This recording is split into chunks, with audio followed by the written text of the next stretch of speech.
WorkShare Transfer helps solve one of the biggest challenges across shipbuilding by allowing for changes in one hull to be quickly and efficiently transferred to another. With the SSI 2021 R1.1 release, users now have the option to visualize proposed changes from within WorkShare Transfer prior to accepting them.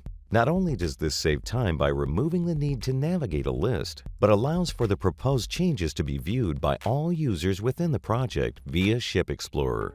Users experienced with ShipExplorer will be familiar with the ability to view objects within the project that have been added, modified, or deleted from the model. In addition, other tools are also available to view, share, and interact with the ShipConstructor project.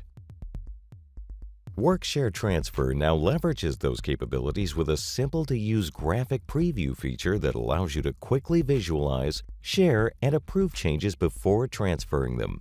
This graphic preview feature was a request from the Nexus Wishlist and incorporates important functionality required by end users to make the WorkShare transfer procedure as seamless as possible.